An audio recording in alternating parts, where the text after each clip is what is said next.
in your face if I feel the need. All right, well here we go. LFM versus Team Typhoon. I didn't actually see who was on which side. Did you happen to catch that? No. Well, we got a 50% chance that this is correct. I'll watch the stream and.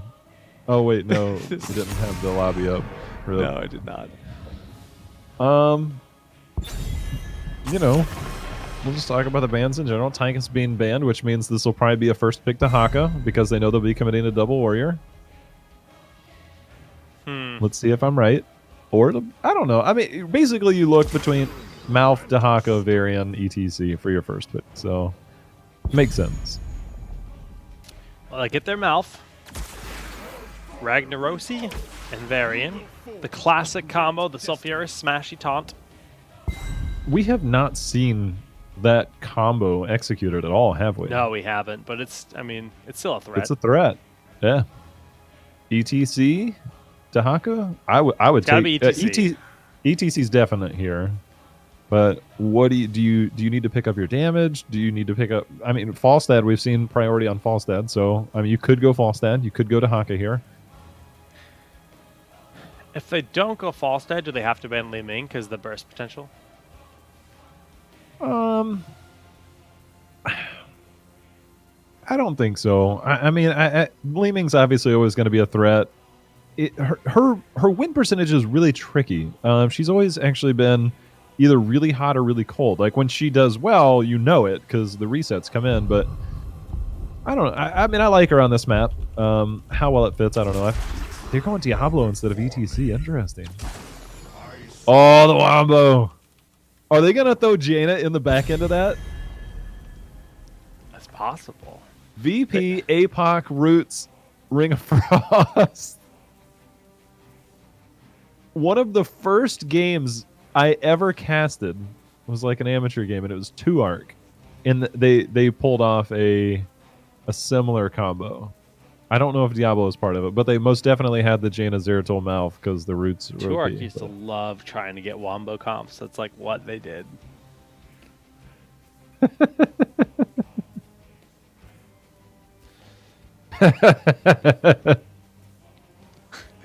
Okay, in the second ban phase, Dahaka will be the hero removed. They're worried about the solo laner, which has not been drafted yet here on the side of Team Typhoon, as we perceive it.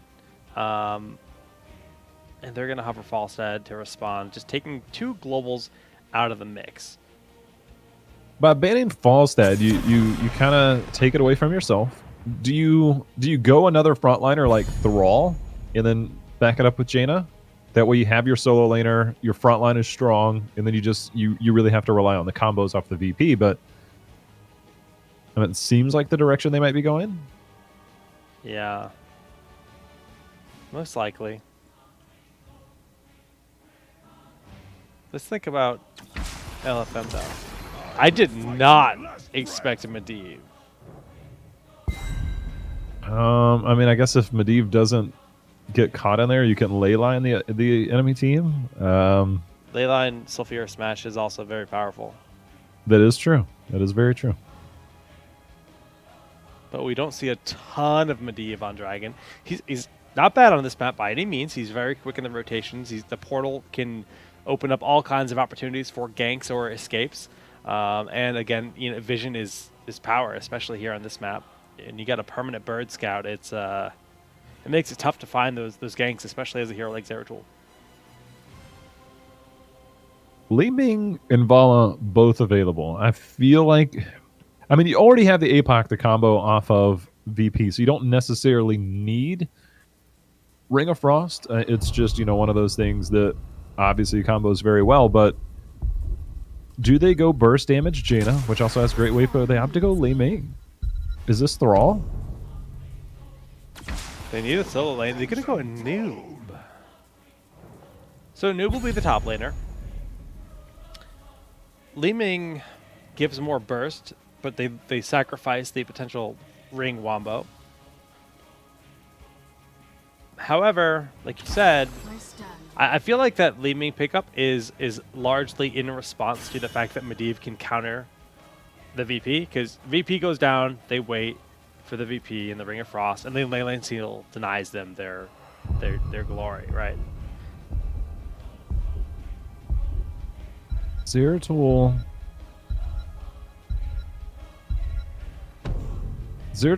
obviously is such a high skill cap hero that you really have to rely on either one, getting picks early. It looks like Team Typhoon was on the right, but feels bad, man. That's your big combo. Li Ming against Medivh and Zarya are tricky right now. That's one of the reasons why Li Ming isn't as popular against heroes like that. Just because they can mitigate an entire combo almost. Well,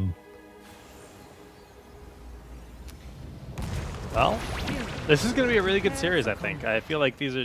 I mean, LFM is obviously proven in the other Opens and in the Arcanum that they're definitely one of the top teams in the amateur scene right now.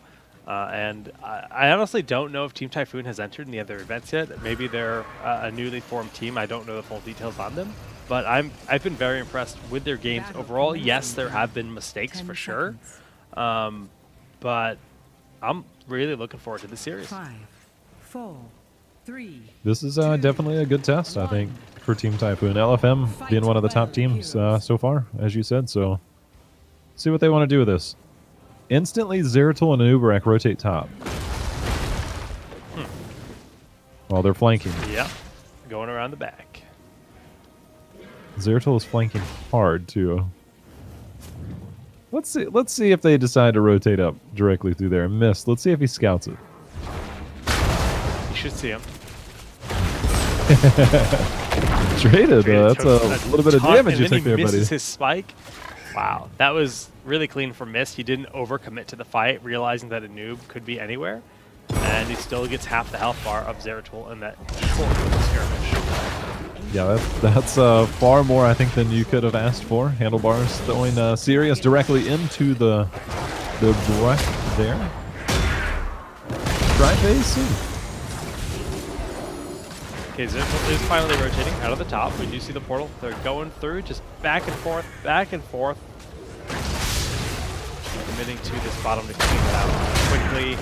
Again, not as much of a threat without level 4 here on Sirius, just the various struggles. You charge in, and you expect that target to get stunned. The target just walks away.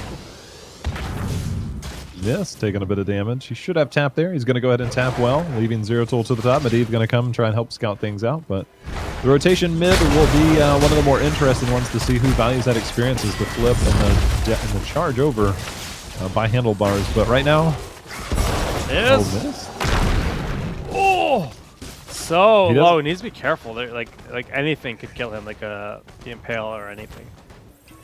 He 100% does not have tap now, so decisions have to be made now in rotation. That's a tough thing to happen when you take that much damage within the first 2 minutes and you don't have a well to tap after that.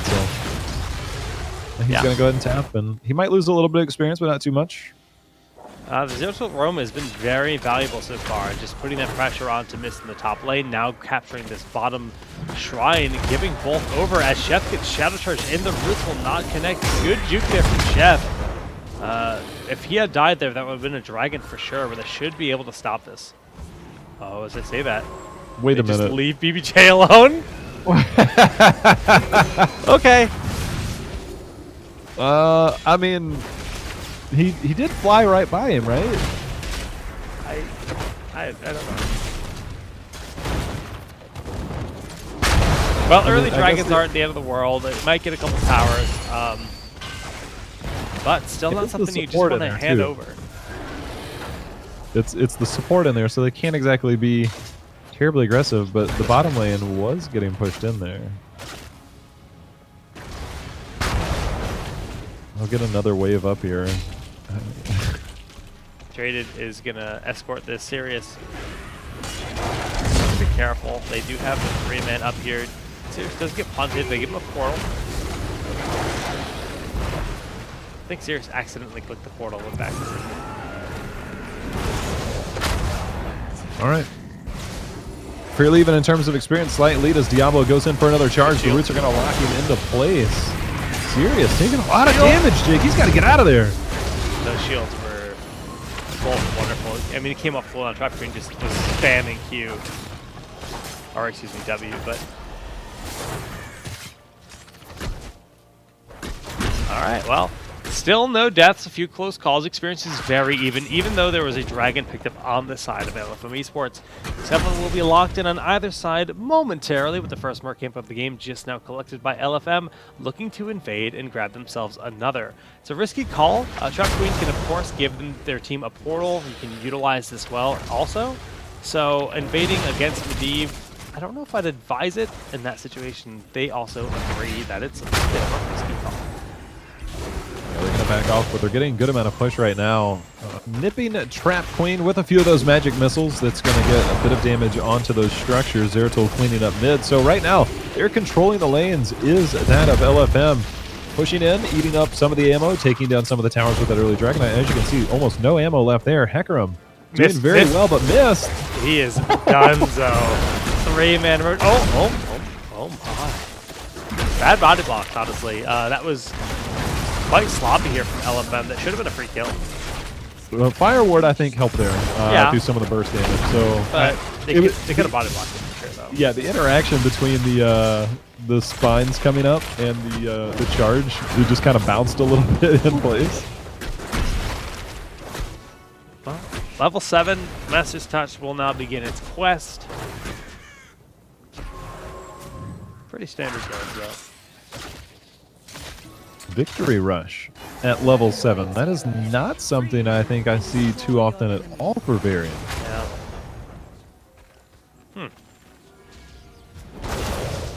Okay. He is a lone tank. Guess they're just worried about some of that blow up. Okay, Trap Queen just kind of guarding this while Vala sneaks on into the bottom and nullifies the dragon threat.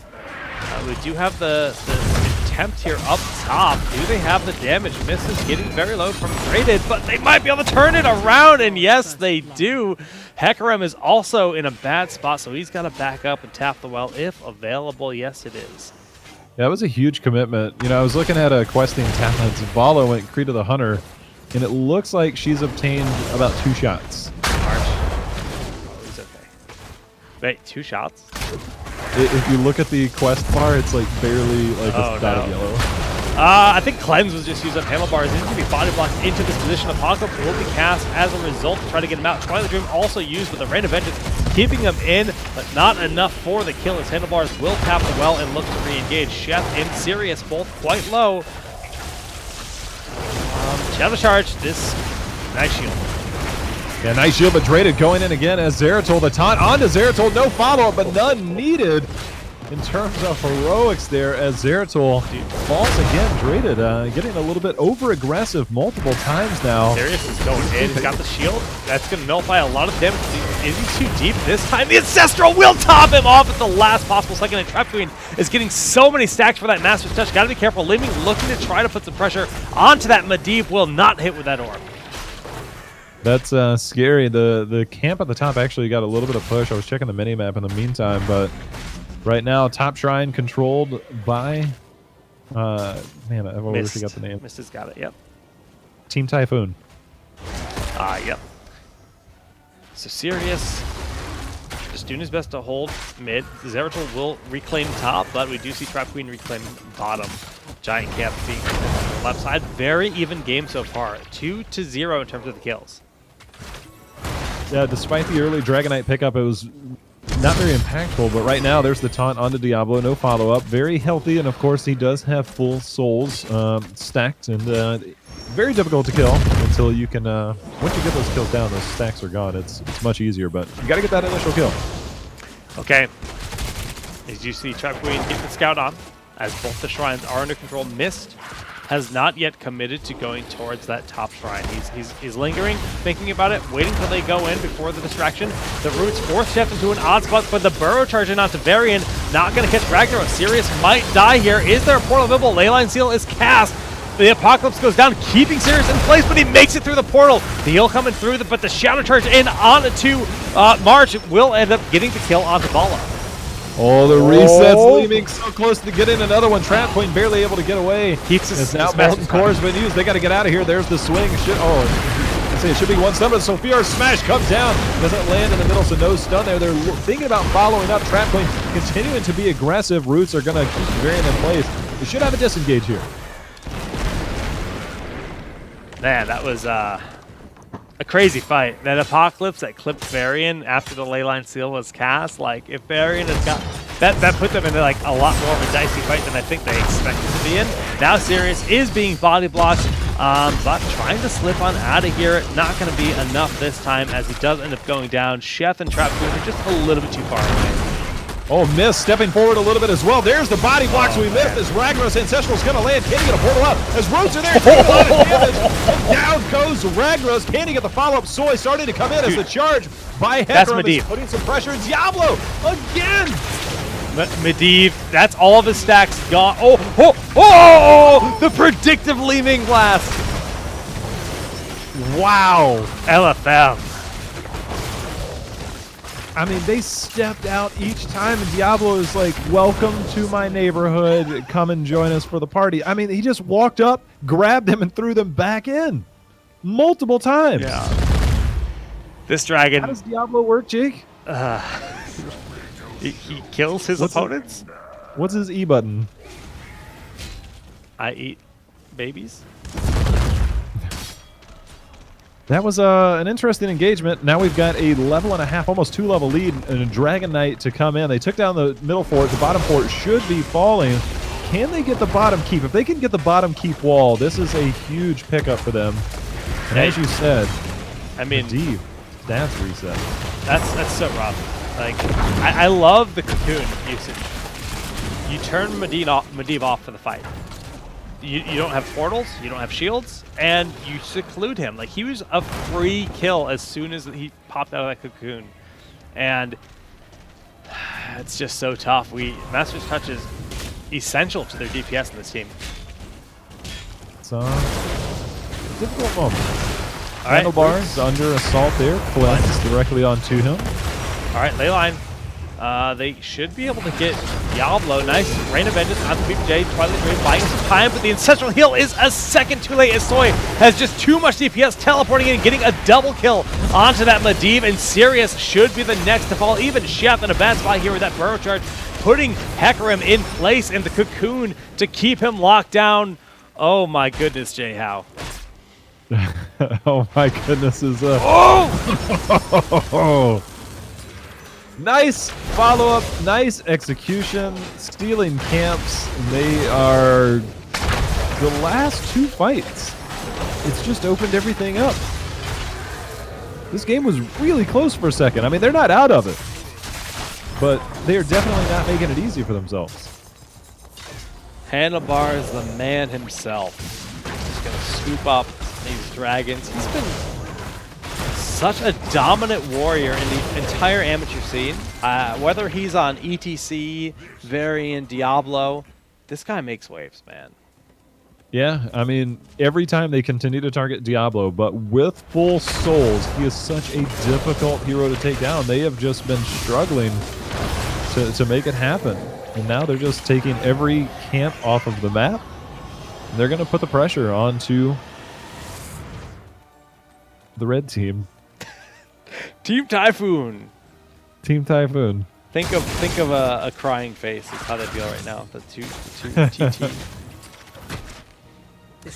Okay, well, now that we have Devastating Charge starting to build up, that's going to get scary. Again, Master's Touch is completely reset, so no threat whatsoever of Medivh being able to put out huge DPS in the team fights. And a full 3-level lead, 18-15. I mean, LFM with those two team fights is really just running away with this game. Well, there it goes, and down goes Ragnaros. That's rough. This should be another dragon. Without 16 on the table, they cannot safely fight here. Medivh is going to do his best to get eyes on and scout, and he sees that Zeratil's here, but Malfurion's spreading his wings and saying, look, I believe I can fly too. And there's the dragon. Okay, I was wondering if it was my screen or not, whether you were zoomed in or not. Okay. I totally was. All right, well, they're posturing up. Another Dragon Knight. They have 16-tier advantage. They have superior poke at their back. Vala's going to have to do her best to poke this down. They cleared the minion waves, which means the cannons will now be firing onto the Dragon Knight, but this late in the game, it becomes so much stronger. They're going to rotate down. They're going to come back up. Was used on the soy there. Oh, the roots through the portal and the Twilight Dream destruction. There's a cocoon. Oh, missed the combo. Oh shit. He started to leap away. Okay, That's game. what is the portal doing? Like, what is the team doing when they go in that portal? It didn't seem like there was much back there. I feel like they thought they could go through the portal and cast a ley line and then like have a party, but it was kind of just desperado at that point. I feel. Some Twilight Dream. Give me some more Malfurion. This is when you know you're going for core, team. If you're going for core and you just hit level 20 as Li Ming, go Infinite Archon so you can just sit on the core and go to town. That's one of the only times you'll ever pick that Plus, level 20 talent. It looks so cool. The color animation on Li Ming is pretty awesome.